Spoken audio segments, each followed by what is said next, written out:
राधा विनोद पाल, शायद आपने इस महान शख्स का नाम भी न सुना हो।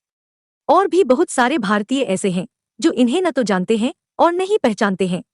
लेकिन आपको जानकर हैरानी होगी कि इस शख्स को जापान में न सिर्फ लोग जानते हैं, बल्कि उसे भगवान की तरह पूजते भी हैं।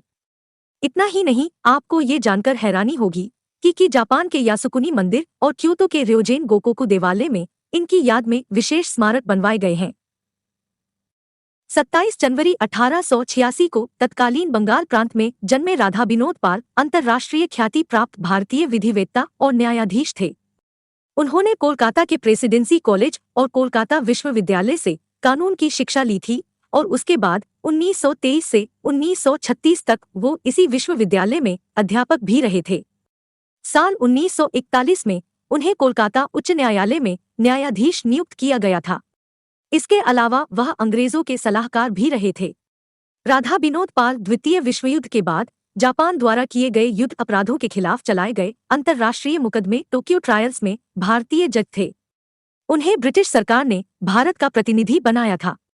कुल 11 जजों में वो इकलौते ऐसे जज थे जिन्होंने ये फैसला किया था कि सभी युद्ध अपराधी निर्दोष हैं। इन युद्धबंदियों में जापान के तत्कालीन प्रधानमंत्री हिदेकी तोजो सहित 20 से ज्यादा अन्य नेता और सैन्य अधिकारी शामिल थे।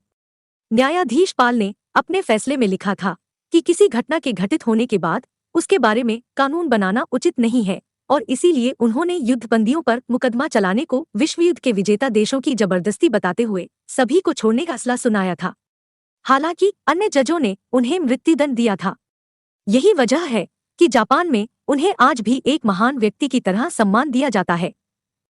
साल 2007 में जब जापान के प्रधानमंत्री शिंजो आबे भारत आए थे तो उन्होंने राधा विनोद पाल के बेटे से कोलकाता में मुलाकात की थी और तस्वीरों का आदान प्रदान भी किया था। दरअसल उस समय के युद्ध अपराधियों में शिंजो आबे के नाना नोबुसुके किशी भी शामिल थे, जो बाद में प्रधानमंत्री बने।